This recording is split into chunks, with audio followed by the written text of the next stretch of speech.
জীবনের মূল কষ্ট মায়ের প্রসব বেদনা,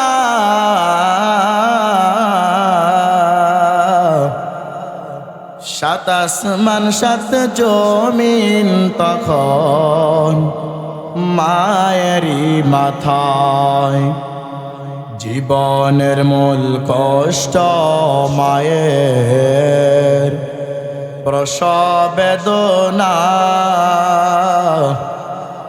সাত আসমান সাত জমিন তখন মায়েরই মাথায়। এমন মাকে কেমন আজি, এমন মাকে কেমন আজি যাব আমি ভুলিয়া।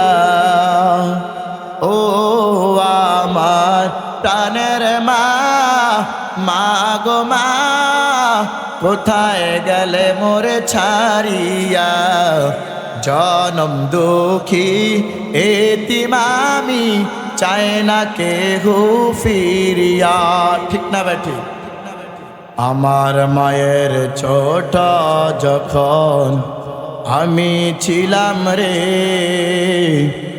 কত কষ্ট করে মায়ে যে হাসিতেন বলে। আমি যখন আমার মায়ের উদরে ছিলাম, চলাফেরা করতেন সে মা কত কষ্ট করে। এমন মাকে কেমন আজি, এমন মাকে কেমন আজি যাব আমি ভুলিয়া। ও আমার প্রাণের মা, মা গো মা, কোথায় গেলে মোরে ছাড়িয়া। জনম দুঃখী এতিম আমি, চায় না কেহু ফিরিয়া। ঠিক না বেঠি? এই জন্য বলি, কেউ কোনো মার মনে কষ্ট দিবা না রে বাবা। আজকে আমার আম্মা জান হয়েছে, আমার আব্বা জান হয়েছে, কালকে আপনারও আম্মা জান হবে, আব্বা জান হবে রে যুবক।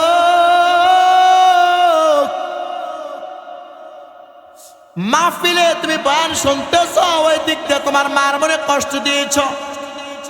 এই বয়ান পায়দা হবে না। মনে রাখতে হবে, তোমার এক নাম্বার পীর হলো তোমার ঘরের ভিতরে পীর। ঠিক না বেঠিক? আমরা অনেকজনকে জানি না, পীরকে যেমন কষ্ট দিলে, বেয়াদবি করলে কত মাপ পায়, কত মাপ চাই, কত ক্ষমা চাই ওই পীরের সাথে ক্ষমা করে দেওয়ার জন্য। কিন্তু সবচেয়ে বড় পীর হলো আমার আম্মা জান আর আব্বা জান। ঠিক না বেঠিক? আলহামদুলিমান কদ্দার খায়রাও ওয়া খাবালা, আলহামদুলিমান কদ্দার খায়রাও ওয়া খাবালা, والشكر لمن صور حسنا وجمالا، والشكر لمن صور حسنا وجمالا। الكعبة ترى تو جغني حمكم مدينة، الكعبة ترى تمسني حمكم مدينة، ये दो जहाने बदशाह वाला शाह मदीना, ये दो जहाने बदशाह वाला शाह मदीना। मुहम्मद मुहम्मद मुहम्मद, सल्ली अला सय्यिदिना मुहम्मद, सल्ली अला सय्यिदिना मुहम्मद। अल्हम्दुलिल्लाह, আল্লাহ তাআলার কাছে লাখ কোটি শুকরিয়া, যে মনে আমাদেরকে আপনাদেরকে মায়ার নবীর এই বেহেশতের বাগানে আসার বসার তৌফিক দান করেছেন। এই জন্য সকলে অন্তরস্থান থেকে শুকরিয়া আদায় করি আলহামদুলিল্লাহ। আল্লাহ তাআলার কাছে আমরা শুকরিয়া আদায় করলে শেষ হবে না, কারণ আল্লাহ তাআলা সৃষ্টি থেকে নিয়ে বান্দাকে মৃত্যুর আগ পর্যন্ত, মৃত্যুর পরে সব দিয়ে থাকেন, ঠিক না বেঠে? এই জন্য গোলামি করব কার? আল্লাহর। যে ব্যক্তি, যে আল্লাহ আমাদেরকে সৃষ্টি করেছেন এবং আপদে দেখতেছেন, বিপদ থেকে উদ্ধার করতেছেন, রিজিকের ফয়সালা করতেছেন, সকলে আরো জোরে সোরে একবার শুকরিয়া আদায় করে আলহামদুলিল্লাহ। আজকে আমাদের সমাজে, আমাদের গ্রামে মা বাবাকে কি করে সম্মান করব, কিভাবে সম্মান করব, আমরা ওইটি হারিয়ে ফেলেছি। অতীত ভুলে যাই। মনে রাখতে হবে যে মা আমাকে আপনাকে 10 মাস 10 দিন গর্ভধারণ করে এই দুনিয়াতে পাঠাইছে, ঠিক না বেঠে? আল্লাহ তাআলা সৃষ্টি করছেন উসিলাটাকে, উসিলাটা হচ্ছে আমার আম্মা জান। এই আম্মা জানের কথা শুনতে হবে নাকি হবে না? আমার আল্লাহ তাআলা বলেন, হে যুবক,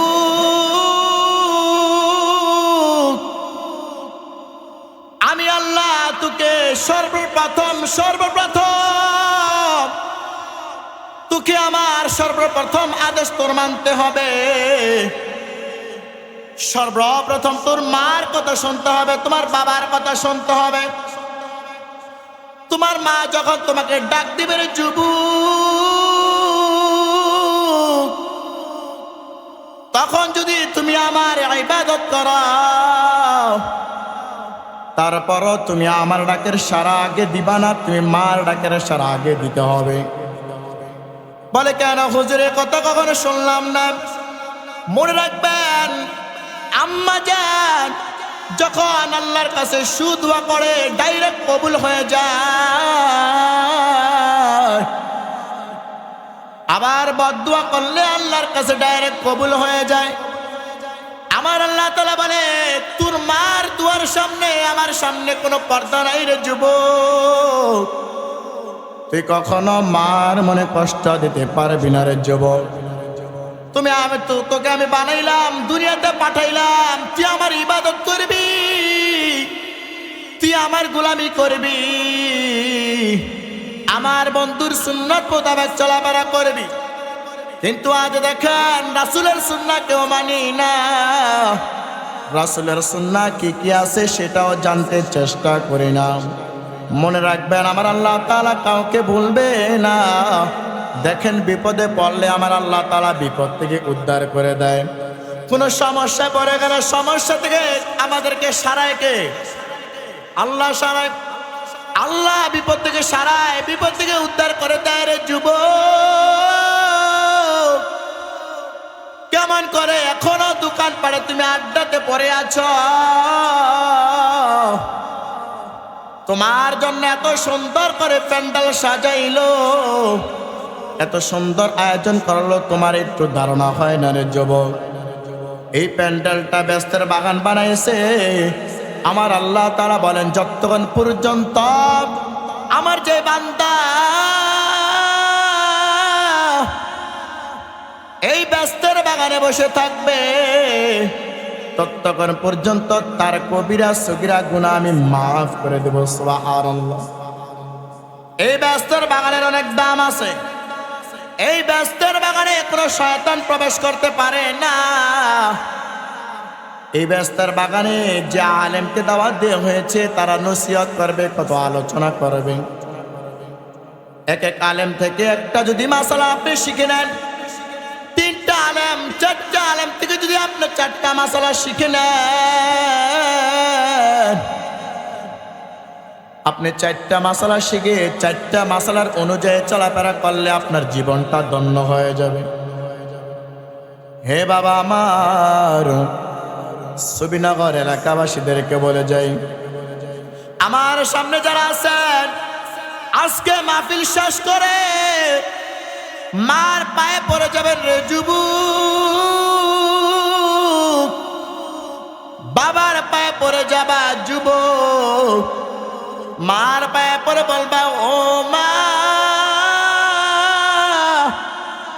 জীবনে কত অন্যায় করেছি, কত অপরাধ করেছি, কত গুনাহের কাজ করেছি, তোমার সাথে কত বেয়াদবি করেছি, গুনাহ করেছি, কষ্ট দিয়েছি আম্মা জান। আজকের পর থেকে আমি কোনো বেয়াদবি করব না, আজকের পর থেকে তোমার সাথে অন্যায় করব না, আমি তোমার কথা মতো চলবো, তুমি আমাকে মাফ করে দাও। দেখবেন সাথে সাথে আপনার মা আপনাকে বুকে নিয়ে বলবে, এ সন্তান,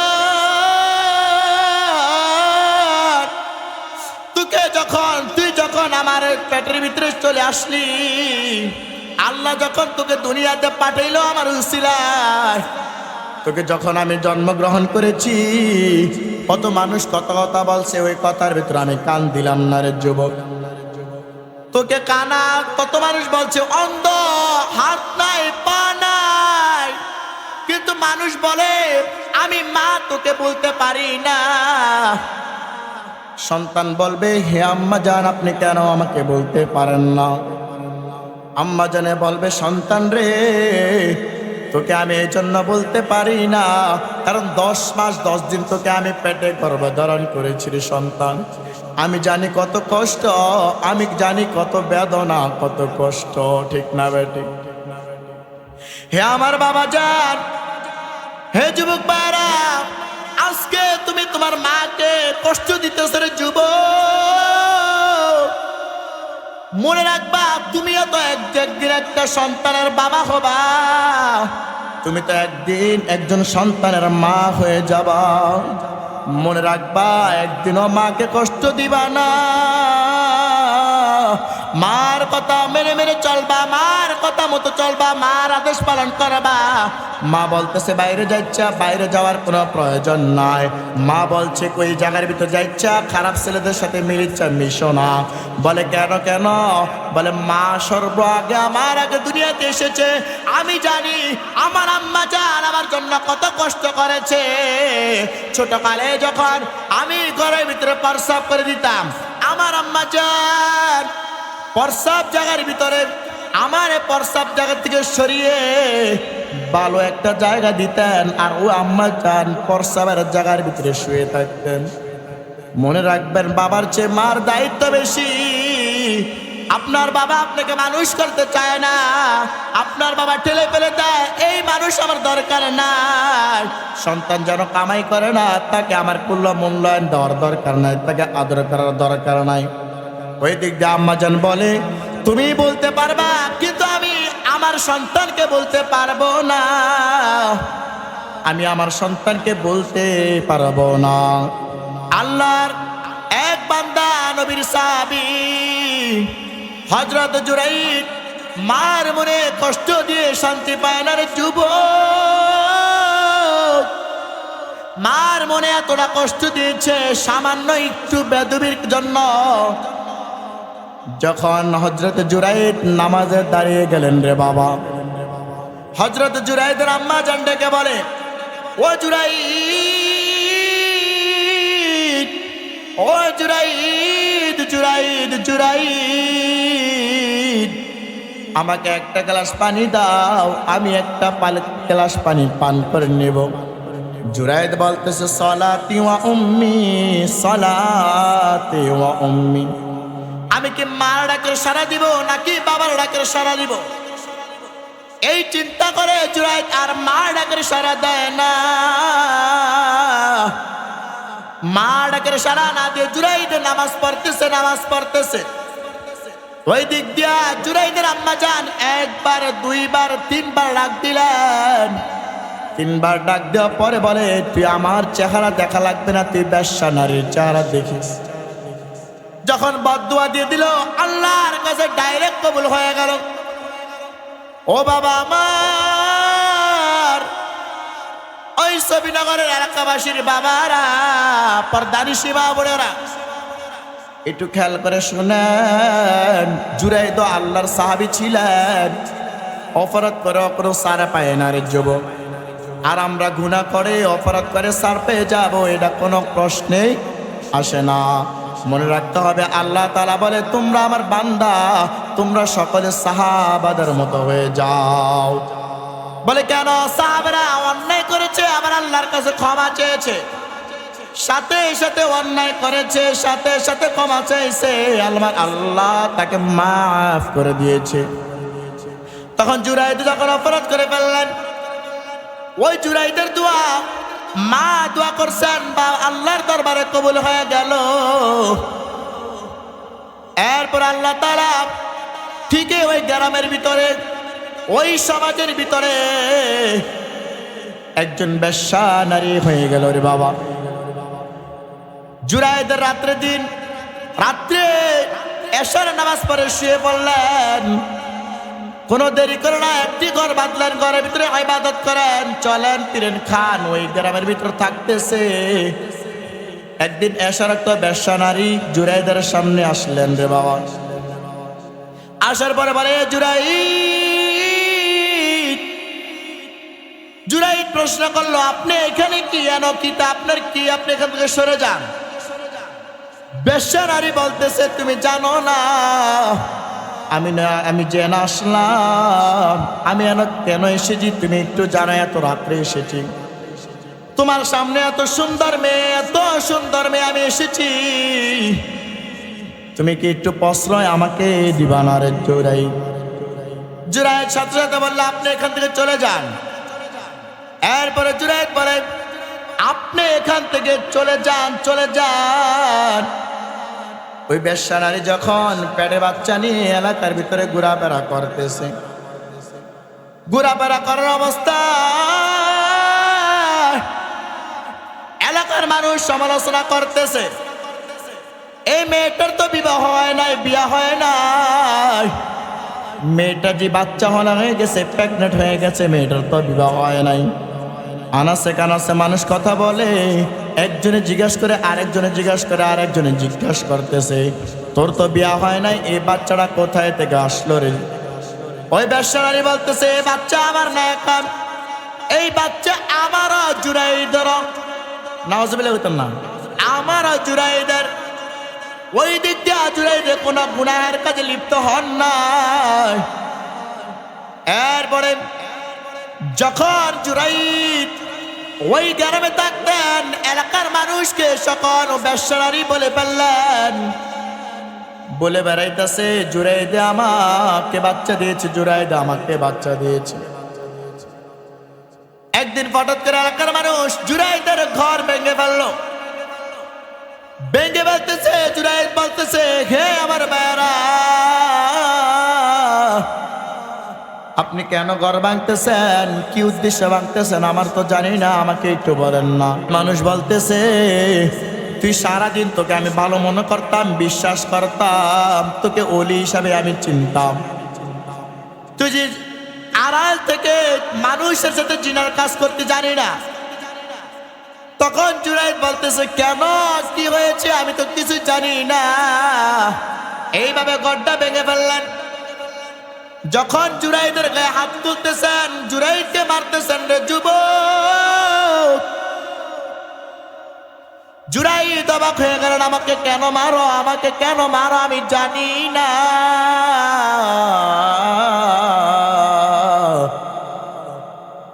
আমাকে একটু বলে দাও, আমাকে কেন মারো একটু বলো, আমি জানি না, আমাকে একটু শোনাও। ওই বেশ্যা নারী বলতেছে, সন্তান আমার একলা নাম, সন্তান জুরাইদের। জুরাইদ তখন কতটা শুনে অবাক হয়ে গেলেন। অবাক হয়ে যাওয়ার পরে জুরাইদ বলতেছে, আপনারা থামেন, আমি আল্লাহর কাছে বলতেছি। তখন আল্লাহর কাছে জুরাইদ বলে, আল্লাহ, কোন গুনাহ করেছি, কি অপরাধ করেছি আমি জানি না, আপনি আমাকে ক্ষমা করে দেন, আপনি আমাকে মাফ করে দেন রে আল্লাহ, আপনি আমাকে সত্যটা যাচাই করে দেন রে আল্লাহ। সাথে সাথে আল্লাহ তাআলা ওই জুরাইদের দোয়া কবুল করে নিলেন। বেশ্যা নারীকে জিজ্ঞাসা করলেন, এই বাচ্চা কার? বেশ্যা নারী বলতেছে, এই বাচ্চা জুরাইদের, এই বাচ্চা জুরাইদের। ওই দিক দিয়ে আল্লাহ তাআলা পেটের বাচ্চার জবানটা খুলে দিয়েছেন। সুবহানাল্লাহ। পেটের বাচ্চা বলতেছে, হে আমার ভাইয়েরা, মুসলমান ভাইয়েরা, আপনি কাকে মারতেছেন আপনি জানেননি? সে তো আল্লাহর একজন পেয়ারা, আল্লাহর একজন পেয়ারা আলেম, আলেম না আবেদ, ইবাদত করে, আল্লাহর আদেশ পালন করে, মায়ার নবীর, দয়াল নবীর সুন্নাত মোতাবেক চলাফেরা করে। তখন পেটের বাচ্চার জবানটা খুলে দেওয়ার পরে পেটের বাচ্চা বললেন, এই বাবা আমার জুরাইদ না, এই বাচ্চা আমার রাখাল। ওই রাখালের কাছে গেলেন, রাখাল কোথায়, রাখাল কোথায়? এলাকার মানুষ টুয়াইতেছেন, বিচারতেছেন। এলাকার মানুষ যখন টুকায় তাকে পাইলেন, তখন জিজ্ঞাসা করলেন, হে রাখাল, এই সন্তান কার রে? রাখালে বলে, সন্তান আমার, সন্তান আমার, সন্তান আমার। বলে, তুই কোন সময়ে বাচ্চা দিয়েছস? কোন সময় বাচ্চা দিয়েছস? তুই তো এখানে রাখালগিরি করস। হে আমার যুবক ভাইরা, খুব খেয়াল করে শোনো, আজকে মরলে কালকে 2 দিন, মা গেলে মা বাবার আর যুবক, বউ গেলে বউ বাবা। কিন্তু আজকে আমাদের সমাজে অনেক যুবকেরা, অনেক ভাইয়েরা বউ পেয়ে মাকে মার মনে কষ্ট দেয়, ঠিক না বেটি? বউয়ের কথা শুনে মার মনে আঘাত দেয়, বউকে ভালো শাড়িটা কিনে দেয়, মাকে কম দামি শাড়িটা কিনে দেয়, ঠিক না বেটি? মনে রাখবা, ও আমার বোন, তুমি যে আজকে স্বামীকে প্রেশার দিচ্ছ, ওই স্বামীটা তুমি পেয়েছ একমাত্র তোমার শাশুড়ির কারণে, ঠিক না বেটি? তোমার শাশুড়ি যদি না থাকতো তুমি স্বামীর মুখ দেখতে পারতা না, ঠিক না বেটি? তুমি আজকে স্বামীকে দেখেছ তোমার শাশুড়ির কারণ। তার মানে সর্বপ্রথম তোমার খেদমত করার দরকার ছিল তোমার শাশুড়ির আম্মা। এখন আমার অনেক বোনেরা শাশুড়ির খেদমত করতে চায় না, শাশুড়ির খেদমত করতে চায় না, শাশুড়িকে দেখতেও পারে না, ঠিক না বেটি? আবার অনেক যুবক ভাইয়েরা ওই স্ত্রীর কথা শুনে মার মনে কষ্ট দেয়, বাবার মনে কষ্ট দেয়, বাবার মনে আঘাত দেয়, মার মনে আঘাত দেয়, মাকে কম দামি শাড়িটা কিনে দেয়, খাবার কম খাওয়ায়। মনে রাখবেন যুবক, আজকে ছবিনগর বলে যায়, সকলে বাড়িতে গিয়ে মার পায়ে বাবার পায়ে পড়ে যাবা আর বলবা, হে আম্মা জান, জীবনে কত গুনাহ করেছি, কত অন্যায় করেছি, কত ভুলভ্রান্তি করেছি রে আম্মা জান, আপনি আমাকে ক্ষমা করে দেন। দেখবেন আপনার আম্মা জান আপনাকে বুকে টেনে নিয়ে বলবে, হে সন্তান, তুই আমাকে যত কষ্ট দেস,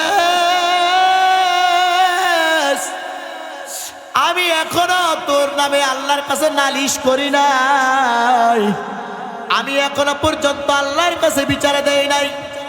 মনে রাখিস, তুই আমার সন্তান, তোর আমার কষ্ট লাগে, তোর চলতে ফিরতে খাবার না খেলে আমার কষ্ট লাগে। তখন দেখবেন বলবে, আর যারা মার পায়ে না ধরবে, আজকে মজলিসের ভিতরে যারা মার কাছে ক্ষমা না চাবে, মার পায়ে না পড়বে, রে যুবক, তোমরা উঠে যাও, এমন সুতরাং আমার দরকার নাই। মার মনে কষ্ট দিয়ে আজকে বয়ান শুনবা, এই বয়ানের কোনো লাভ হবে না। বাবার মনে কষ্ট দিয়া আজকে মাহফিলে বয়ান শুনবা, এই বয়ানে কোনো লাভ হবে না। মাকে মশা কামড়াইতেছে, মাকে কম দামি কাপড়টা পরাইতেছ, আর এদিক দিয়ে তুমি স্ত্রীকে নিয়ে হাসি উল্লাস করতেছ, এরপরে বয়ান শুনতেছ, এমন বয়ান তোমার কোনো দরকার নাই, ফায়দা হবে না। এজন্য মনে রাখবা, মার বেদনা তুমি কখনো শোধ করতে পারতা না, মার বেদনা কখনো তুমি শোধ করতে পারতা না। কাজে যাবা, মার কাছে দোয়া নিবা, কাজ সাকসেসফুল হয়ে যাবে। পরীক্ষা দিতে যাবা, মার সাথে দোয়া নিয়ে যাবা, মাকে বলবা, আম্মা জান, আমি পরীক্ষা দিতে যাচ্ছি, হাসি মুখে মার কাছ থেকে বলে যাবা, আপনার পরীক্ষা সাকসেসফুল হয়ে যাবে। ইন্টারভিউ দিতে যাচ্ছ, মার কাছ থেকে দোয়া নিয়ে যাবা, তোমার ইন্টারভিউ সাকসেসফুল হয়ে যাবে। ব্যবসা করতে বের হতে যাচ্ছ, ব্যবসা করবা, বড় মনে অনেক বড় আশা, মার সাথে বেয়াদবি করবা না, মার সাথে শুধু দোয়া নিয়ে যাবা, মার কাছ থেকে দোয়া নিয়ে যাবা, তোমার ব্যবসার ভিতরে বরকত দিবে। কে চিৎকার করে বলো। এই জন্য মার সাথে বেয়াদবি করা যাবে না, বাবার সাথে বেয়াদবি করা যাবে না, আল্লাহর ওলিদের সাথে বেয়াদবি করা যাবে না। আল্লাহর বন্ধু হযরত মুহাম্মদ রাসূলুল্লাহ সাল্লাল্লাহু আলাইহি ওয়াসাল্লামের সাথে বেয়াদবি করা যাবে না। যেখানে অন্যায় হবে, যেখানে কোরআনের বিরোধিতা করবে, যেখানে অন্যায় করবে, রাসূলকে নিয়ে কটূক্তি করবে, সেখানে প্রতিবাদ করবেন। এটা আমাদের ঈমানটা তাজা হয়ে যাবে। সুবহানাল্লাহ। কারণ কোরআন নিয়ে, আমার রাসূলকে নিয়ে যদি কেউ কথা বলে, আমার মাকে নিয়ে কথা বললে, বাবাকে নিয়ে কথা বললে, ভাই বোনদেরকে নিয়ে কথা বললে এক সাবজেক্ট, আর আমার মায়ার নবীকে নিয়ে কথা বলবে, এমন কোন বাপের বেটা বাংলার জমিনে জন্ম হয় না। ঠিক না বেটি? মায়ার নবী, দয়াল নবী যখন এখনো পর্যন্ত ওই মদিনাতে কান্নাকাটি করতেছে, উম্মতি উম্মতি তোমরা নামাজ পড়ো, আল্লাহর আদেশ মানো, নামাজ পড়ো, 5 ওয়াক্ত নামাজ পড়ো, আল্লাহর আদেশ মানো, আমি যেইভাবে চলছি ওইভাবে চলার চেষ্টা করো, বাকিটা তোমার সাথে সুপারিশ করব। আমি তোমার কাছে যখন বলবো, হে আল্লাহ আমার এই বান্দাটাকে তুমি ক্ষমা করে দাও, আমার আল্লাহ তাআলা বলবে, মায়ার নবীর সাথে সাথে সুপারিশ করবে। ওই দিক দিয়ে আল্লাহ বলবে, হে নবী, হে নবী, ইয়া মুহাম্মদ, ইয়া উত্তল আরবি ভাষা, ইয়া উত্তল, হে হে মুহাম্মদ, আপনি সুপারিশ করেছেন, আপনাকে উম্মতকে আমি ক্ষমা করে দেওয়ার জন্য। মনে রাখবেন, আমি আপনার উম্মতকে ক্ষমা করে দেব। সুবহানাল্লাহ। এখন কার কার যাওয়ার ইচ্ছা আছে রাসূলের সাথে জান্নাতে যাওয়ার জন্য? সকলে হাত তুলুন, সকলে বলুন আমিন। আল্লাহ তাআলা আমাদের প্রত্যেককে রাসূলের সাথে জান্নাতে প্রবেশ করার তৌফিক দান করে। সকলে বলুন আমিন। মনে রাখবেন বাবা, দুনিয়াটা সামান্য 2 দিনের জন্য। আল্লাহ তাআলা বলে, এই দুনিয়াতে তোমাকে পাঠাচ্ছি সামান্য 2 দিনের জন্য, তোমাকে ধন দিয়ে মনটা পরীক্ষা করার জন্য। একজনকে ধন দিবে, আরেকজনকে ধন দিবে না, একজনকে ফকির বানাবে, আরেকজনকে ধনী বানাবে। আমি দেখবো ফকির আমাকে কতটুকু ভালোবাসে আর ধনী আমাকে কতটুকু ভালোবাসে। সুবহানাল্লাহ। আর যখন গরিব, ওই অসহায় মানুষটা অসহায় হয়ে যাবে, একবেলা খাইতে পারে না, 2 বেলা খাইতে পারে না, তারপর যদি আল্লাহর কাছে শুকরিয়া আদায় করে, আমার মালিক বলতেছে, হে বান্দা আমার, তুই না খেয়েও আমার সাথে আমার কাছে শুকরিয়া আদায় করছস, মনে রাখিস তোরে আমি বিকালবেলা ধনী বানিয়ে দেব। সুবহানাল্লাহ। এই জন্য অনেক যুবক ভাইয়েরা এখনো পর্যন্ত রাস্তাঘাটে ঘুরা পারতেছে, অনেক মুরব্বী বাবার রাস্তা কাছে ঘোরাফেরা করতেছে, মাহফিল হইতেছে, মাহফিলের ভিতরে যত মানুষ, তার চেয়ে বেশি দেখবেন মাহফিলের দোয়ানের ভিতরে বেশি মানুষ। ঠিক না বেঠিক? এখন মনে রাখবেন, মাহফিলে যতক্ষণ বসে থাকবেন ততক্ষণ পর্যন্ত আপনার ঈমানটা তাজা হয়ে যাবে। সুবহানাল্লাহ। আর যতক্ষণ পর্যন্ত আপনার ঈমানটা মরে যাবে, ঈমান তাজা হবে না, ততক্ষণ পর্যন্ত আপনি আল্লাহর কাছে মাফ পাইবেন না। ওগো নবীর উম্মতেরা, শুয়ে আছেন দিশে হারা, ওগো নবীর উম্মতেরা, হয়ে আছি দিশে হারা, কত কিছু করলা তুমি এখনো তো করো না, নবী ছাড়া সুপারিশ তো আর তো কেউ করবে না। ঠিক না বেটি? ওগো নবীর উম্মতেরা, কোথায় আছো তুমি আশায়, নামাজ রোজা করো না যে কি যে হবে তোমার উপায়, নামাজ রোজা করো না যে কি যে হবে তোমার উপায়। মনে রাখবা একটা সময় রাসূল ছাড়া উপায় নাই, ঠিক না বেঠিক? মনে রাখবা একটা সময় রাসূল ছাড়া উপায় নাই। বলেন তো রাসূলকে কখন আমাদের প্রয়োজন হবে? কথা বলেন। হাসরের ময়দানে সব সময় তো হবে। কাল কিয়ামতের দিন সুপারিশকারী কে থাকবে? কথা বলেন। বাংলাদেশের ভিতরে, পৃথিবীর ভিতরে কোনো প্লেয়ার, সরকার, মন্ত্রী কেউ থাকবে না। একমাত্র দু জাহানের বাদশা, আখির পয়গম্বর হযরত মুহাম্মদ রাসূলুল্লাহ সাল্লাল্লাহু আলাইহি ওয়াসাল্লাম। জন্ম আমার নবীর যুগে হলে কেমন হতো, জন্ম আমার নবীর যুগে হলে কেমন হতো। দুনয়নে রাসূল পাক, দুনয়নে রাসূল পাক, দয়াল নবীকে দেখব। জন্ম আমার নবীর যুগে হলে কেমন হতো, জন্ম আমার নবীর যুগে হলে কেমন হতো, ঠিক না বা ঠিক?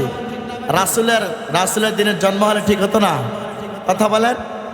আর যারা যে সাহাবীর রাসূলের পিছনে নামাজ পড়েছে তারা যে কত ধন্য হয়ে গেছে, ঠিক না?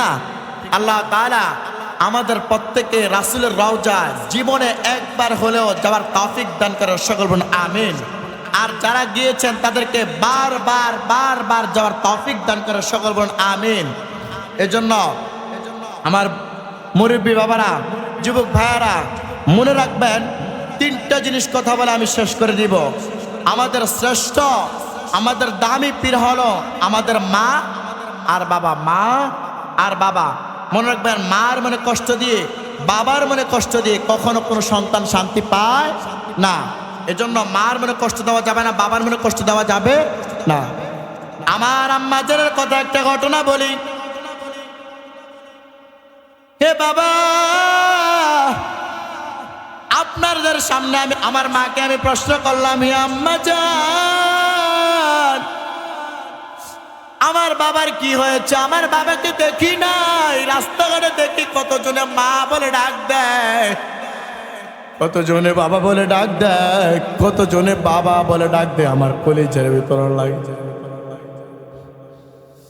আমি বললাম আমার মাকে, আম্মাজানকে বললাম, মানুষ বাবা বলে ডাক দেয়, আমি আমার বাবাকে এখনো পর্যন্ত ডাক দিতে পারি নাই।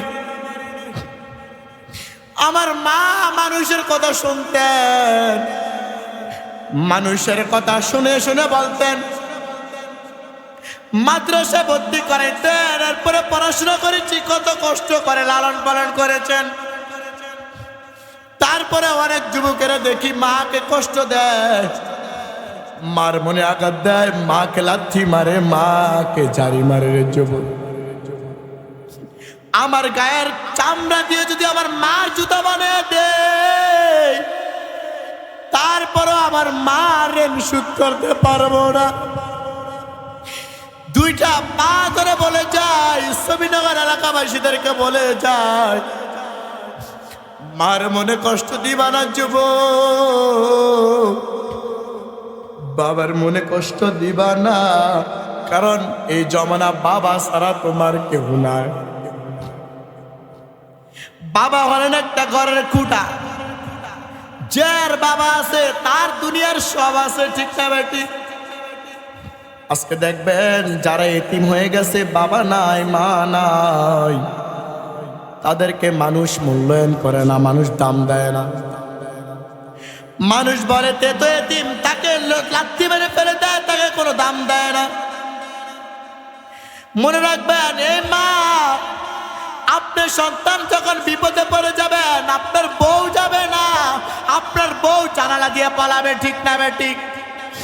আপনি বিপদে পড়ে যাবেন, আপনার স্ত্রী, আপনার কাছে টাকা নাই, আপনার স্ত্রীও নাই, আপনার কাছে টাকা আছে, আপনার স্ত্রী আছে, আপনি ধনী, আপনার মায়ের অভাব হবে না। কিন্তু আপনার কাছে টাকা নাই, আপনার স্ত্রীও আপনার সাথে থাকবে না। আপনি বিপদে পড়ে গেছেন, আপনার সাথে স্ত্রী থাকবে না। আর যখন বিপদে পড়বেন সব সময় আপনি কাছে কাউকে না পান, একমাত্র মাকে পাবেন। ঠিক না ভাই? ঠিক।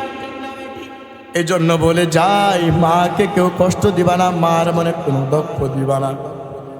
একজন মা বাবার দায়িত্ব পালন করতে পারে, বাবা মার দায়িত্ব করতে পারে না। আমি আমারও দেখেছি অনেক যুবকের, অনেক সন্তানের বাবা আছে, মা নাই, কিন্তু ওই ছেলেটা মানুষের মতো মানুষ হতে পারে না। গাঁজাখুর হয়ে গেছে, বাবা খায়, জুয়া খেলায়, কত কিছু করে। আর অনেক সন্তানকে দেখেছি বাবা নাই, তার একমাত্র মেয়ে মা আছে, ওই মা তাকে মানুষের মতো মানুষ করেছে। এজন্য সকলের কাছে দোয়া করব, আমার আম্মার জন্য সকলে দোয়া করবেন। আমার আম্মা অনেক সুস্থ থাকে, যেমন সুস্থতার নিয়ামত দান করে দেয়। আজকে স্টেজে বসতে পারেছি, এই সবিনগর মসজিদে চাকরি করতে পারতেছি, সর্বপ্রথম অনুদান কার? কথা বলেন। আমার মা যদি আমার দিকে না তাকাইতো, পৃথিবীর কেউ আমার দিকে তাকাইতো না। আমার মা যদি আমাকে মানুষ না করতো, পৃথিবীর কেউ আমাকে মানুষ করলো না। এই জন্য মার মনে, বাবার মনে কষ্ট দিবা না। যারা কষ্ট দিয়েছ, মার দুইটা পায়ের নিচে পড়ে যাওয়া। হে আম্মা জান, জীবনে কতক্ষণ কষ্ট করেছি, কত জীবনে অপরাধ করেছি। আমি নিজের চোখে দেখেছি, আমি যখন বাড়িতে যাই,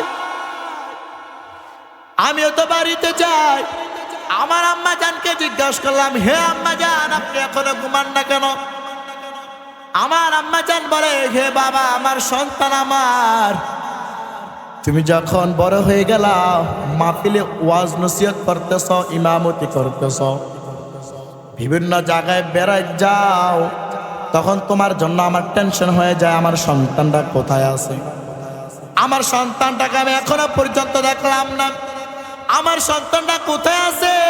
কুমিল্লা যদি যাই 50 বার ফোন দেয়, কোথায় আছো? যতক্ষণ পর্যন্ত বাসায় হাজির হয়ে যায়, ততক্ষণ পর্যন্ত আমার মার মনটা শান্তি হয়ে যায়। এর আগে আমার মা চিন্তায় থাকে, টেনশনে থাকে, আমার সন্তান কই আছে, আমার সন্তান কোথায় আছে। ওই মা আমি দেখেছি লেখাপড়া করা অবস্থায় ঘরের ভিতরে চাউল নাই, এক ডেক ভাত পাক করেছে, ওই ডেকের ভিতরে ভাত নাই। সন্তান চলে এসেছে মাদ্রাসাতে, যখন বাড়িতে আসতাম নিজের মা না খাইয়া সন্তানকে খাওয়াইতো। আর মাকে যখন প্রশ্ন করতাম, আম্মা জান রে, আপনি খেয়েছেননি? আপনি খাবার টুকু খেয়েছেননি? মা খালি মিশা কথা বলতো, আমি খাবার খেয়েছি, খাবার খেয়েছি। সন্তান তুমি এখন খাও। ওই দিক দিয়ে কইলাম, আমার আম্মা জান খাবার খায় না, সব খাবার সন্তানকে খাওয়াইছে। এত কষ্ট করে যদি একজন মা সন্তানকে লালন পালন করে, আর ওই সন্তানটা যখন বড় হয়ে যায়, স্ত্রীকে পাওয়ার পরে যে কোনো ক্রমে মার মনে আঘাত দেয়, মা মনে সহ্য করেনি। আমারও তো একদিন সন্তান হবে, আমিও তো একদিন সন্তানের বাবা হব। যুব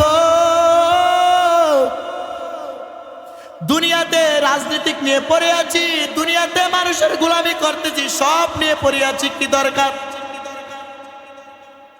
রাজনীতি করতেছি, এই দল ওই দল, সব দল করতেছি, কিন্তু মনে রাখবেন, আজকে মরলে কালকে 2 দিন। আপনি যখন মারা যাবেন, কালকে কিয়ামতের দিন আপনার রাজনীতিক দলে সুপারিশ করবে না। এই জন্য সমস্ত দল ছেড়ে দিয়ে কোনো দল রাখবেন না। ইসলামের কোনো দল হতে পারে না। ইসলামের দল একটা দল, যারা দলের সাথে ইসলামকে লাগায়, এটা হচ্ছে ইসলামকে বিক্রি করে খাইতেছে। ঠিক না বেঠিক? ইসলামের কোনো দল নাই। যারা দলের সাথে ইসলাম লাগায়, ওই দলটা ইসলামকে বিক্রি করে খাইতেছে, মনে করবেন। কারণ যদি ইসলামের দল থাকতো আমার মায়ের নবীও আমার কিছুর অভাব নাই, কিন্তু আমার অভাব নাই, এই জন্য নামাজ পড়ি নাই। আমার মনে মনে ভাবনা আমার বাড়ি আছে, আমার গাড়ি আছে, আমার সব আছে, আমি কেন নামাজ পড়বো, কেন রোজা রাখবো? নাউজুবিল্লাহ করতেন না। মনে রাখবা, নামাজ পড়তা না, তুমি রোজা রাখতা না, রাসূলের সুন্নাত মোতাবেক তুমি চলাফেরা করতা না, তোমার আজকে গাড়ি বাড়ি কখন জানি তোমার গাড়ি বাড়ি চলে যায়, তুমি টেরও পাবা না। ঠিক না বেটি? আল্লাহ তোমার নীলা খেলা কেউ বোঝে কেউ বোঝে না, মাবুদ তোমার নীলা খেলা কেউ বোঝে কেউ বোঝে না। তুমি কাউরে রাখছ গাছতলাতে মাওলা, কাউরে রাখছ বাসুতলা, কাউরে রাখছ কাউরে রাখছ গাছতলাতে মাওলা, কাউরে রাখছ বাসতলা। আল্লাহ তোমার নীলা খেলা কেউ বোঝে কেউ বোঝে না, মাবুদ তোমার নীলা খেলা কেউ বোঝে কেউ বোঝে না। ঠিক না ভাই? ঠিক। আল্লাহ নীলা খেলা কেউ বুঝে? কেউ বুঝে? আল্লাহ তাআলা ঘর বাড়ি আছেন আমাদের, কখন যাবি? আল্লাহ ঘর নিয়ে যাবে, বাড়ি নিয়ে যাবে, গাড়ি নিয়ে যাবে, চিন্তা করতে পারবো না। আল্লাহর নীলা খেলা এই পৃথিবীর ভিতরে, জমানার ভিতরে কোনো ব্যক্তি বুঝতে পারবে না। দেখবেন, সাধারণ একটা উদাহরণ দিয়ে ফেলি, বিজ্ঞানীরা পেলাম সমস্ত খবর জানে, মাটির নিচে কি আছে সেটাও জানে, আসমানের উপরে কি আছে সেটাও জানে। ঠিক না বেঠি? কিন্তু 3.5 হাত মাটির ঘর, আসমানের উপরের খবর জানে, মাটির নিচের খবরও জানে, কিন্তু 3.5 হাত মাটির ঘরে কি হয় এটা জানে না। এখন বুঝতে হবে বিজ্ঞানীদেরকে এই বিজ্ঞানী দিয়েছে কে, এই মাথার ব্রেন দিয়েছে কে? মনে রাখবেন, বিজ্ঞানীর চেয়ে সবচেয়ে বড় বিজ্ঞানী আমার নবী। ঠিক না বেড়ি? বিজ্ঞানীরও বিজ্ঞানী আমার নবীজি, বিজ্ঞানীরও বিজ্ঞানী আমার নবীজি, আমার নবী যেতে আসছে ওই যে বিজ্ঞানী। ঠিক না বেঠি? মায়ার নবী তো সব জানতেন। সমস্ত নবী আল্লাহর কাছে দেখা করার জন্য চেষ্টা করছে, দেখা করতে পারে না। আমার মায়ের নবী অন্তর মোবারক দিয়ে বলতেছেন, আমি আল্লাহর সাথে দেখা করব।